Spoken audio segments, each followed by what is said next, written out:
You're in the kitchen. The smell of garlic and butter fills the air. It's warm. It's cozy. Your friend is visiting. They take a bite of your food. Their eyes widen. Oh my God, they say. This is amazing. You have to give me the recipe. You smile. You are flattered. You want to explain it. You want to share the secret. But then you realize you don't know the verbs. You know, cut and cook, but cooking is more than that. If you say cut the onion and cook it, that could mean anything. Big pieces, small pieces, high heat, low heat. Suddenly, explaining your grandmother's famous sauce feels like explaining rocket science. Welcome to Vivid English Today. I'm Larah. And I'm Miles. And today we are putting on our aprons. We are in the kitchen. This is a request we get all the time. How do I explain a recipe? It is actually a very advanced skill. It requires imperative verbs, command words, and sequencing, time words. And it requires specific vocabulary, because in English, we have about 10 words for cut, and they all mean something different. So today we're going to break it down. We will take you from the prep work to the stove to the plate. Let's start with the knife. Knife skills. The general word is cut, but recipes rarely say cut. The most common is chop. Chop the onion. This usually means rough, irregular pieces. It doesn't have to be pretty. Then we have dice. D-I-C-E. Like the dice you roll in a casino. It means cut into small, perfect cubes. Dice the carrots. This implies precision. You want them all the same size so they cook evenly. And the smallest one? Mince. Mince the garlic. This means chop it as small as humanly possible until it is almost a paste. If you tell your friend to chop the garlic for a sauce, they might leave big chunks, and nobody wants to bite into a big chunk of raw garlic. So mince is the safety word. It releases the flavor. What about slice? Slice means thin, flat pieces. Slice the bread. Slice the tomato. Think of a sandwich. And a fancy one, julienne. Ah, French vocabulary. Julienne means to cut into long, thin strips like matchsticks. Okay, so we have chopped, diced, minced, sliced, and julienned. Now let's move to the stove. Heat skills.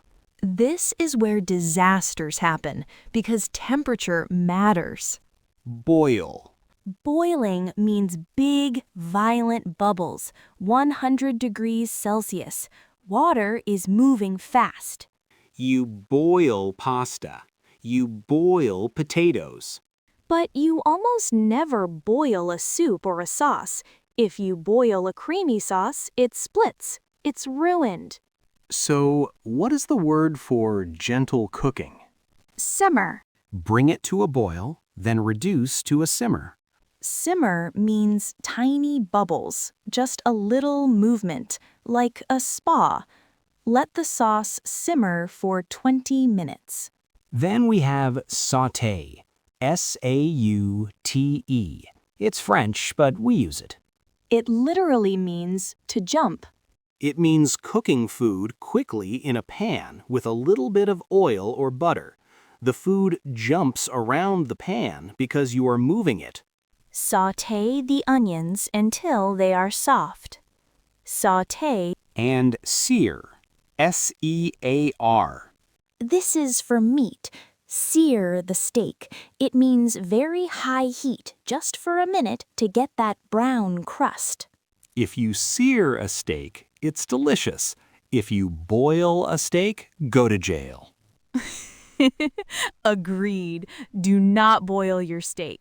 Now, Larah, let's talk about measurements. If you are reading a cookbook, it says 1 cup or 1 teaspoon. That is easy. But when friends talk, we rarely use cups. We use vague amounts. We call this eyeballing it. To eyeball something. It means to measure with your eyes, not a tool, trusting your instinct. How much milk? I don't know. Just eyeball it. Let's look at the vague words. A pinch. A pinch of salt. It's what you can hold between two fingers. It is tiny. A dash or a splash. This is for liquids. A splash of olive oil. A dash of soy sauce. It's about one quick shake of the bottle. A handful. Throw in a handful of spinach. Literally, grab it with your hand. And my favorite, a dollop. A dollop of yogurt or sour cream. It's a soft, round spoon shape. It's a fun word to say. Dollop. And the most important phrase of all, season to taste. This means I am not going to tell you how much salt. You have to taste it, add salt, taste it again until you are happy. It puts the responsibility on the cook. Let's do a role play. I want you to teach me how to make your favorite pasta sauce. Okay, I am the chef. You are the student. I am giving you the secret family recipe. So, Miles, this smells incredible. How do you make it? It's super easy. It's basically just tomatoes and garlic. Okay, what's the first step? So first, you want to mince about 4 cloves of garlic. Don't be shy with the garlic. Got it. Minced. Tiny pieces. Then heat up a generous glug of olive oil in the pan. A glug? Yeah, like glug glug, the sound the bottle makes. A good amount. Once the oil is shimmering, throw in the garlic. Okay. You want to sauté that for just a minute. Don't let it burn. If it burns, it's bitter. Okay, garlic in. What next? Next, dump in a can of crushed tomatoes. Bring it to a boil, then immediately turn it down and let it simmer. For how long? Honestly, until it looks right. Maybe 20 minutes. You want it to get thick. Eyeball it. And seasoning? Just a pinch of sugar to cut the acidity and plenty of salt and pepper. Season to taste. That's it? That's it. Finally, toss it with the pasta and maybe add a handful of basil at the very end. Sounds delicious. You used some great connector words there. First, then, next, finally. These are essential. If you just say, cook garlic, cook tomatoes, eat pasta, it sounds robotic. It sounds like a list. First, mince the garlic. Then, sauté it. While that is cooking, open the tomatoes. You also used the word glug. A glug of oil. It is very casual. It implies you don't need a spoon. And dump in or throw in. Dump in the tomatoes implies you don't have to be careful. Just put them in. Now, Miles, let's compare cooking versus baking. This is important. Cooking is an art. Baking is a science. You can eyeball a pasta sauce. You cannot eyeball a cake. If you guess the amount of flour in a cake, you get a brick. So the vocabulary for baking is stricter. Whisk. Mixing air into eggs or flour. You need a specific tool, a whisk. You do it fast. Fold. Fold in the chocolate chips. This means mix very, very gently. Do not stir. You lift the dough over itself. Knead. K-N-E-A-D. Like a massage. Knead the dough. You push it with your hands to develop the gluten. And measurements in baking must be level. A level teaspoon.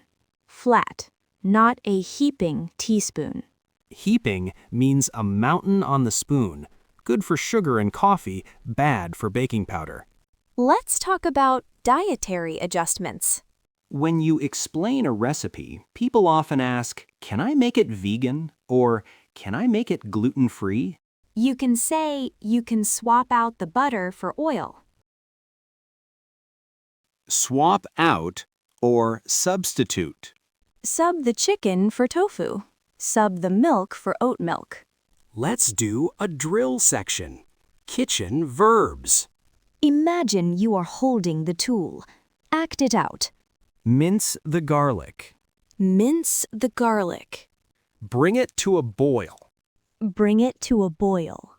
Reduce to a simmer. Reduce to a simmer. Season to taste. Season to taste. Whisk the eggs. Whisk the eggs. A pinch of salt. A pinch of salt. A dash of hot sauce. A dash of hot sauce. Excellent.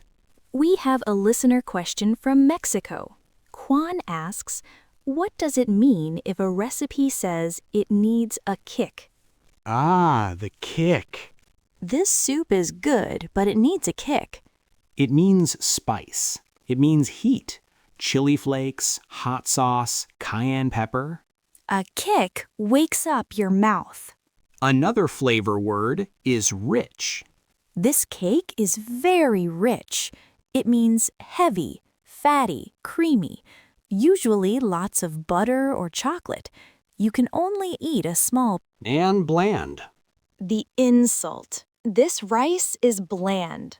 It means tasteless, boring. It needs salt. So, your challenge for this week. Think about your signature dish. The one meal you cook better than anyone else. Maybe it's an omelet. Maybe it's a stew. First, write down the instructions in English using the sequence words first, then, next. And try to use one vague measurement. A handful of cheese. A splash of wine. Practice saying it out loud. Next time you host a dinner, you will be ready to brag. That brings us to the end of episode 17. Join us tomorrow for episode 18. We are leaving the house. We are going to the tourist spot. Asking for a photo. You are in front of the Eiffel Tower. You want a picture. How do you ask a stranger? And more importantly, how do you ask them to take it again if the first one was ugly? The redo. It's awkward, but we will teach you how to do it. See you then. Stay vivid.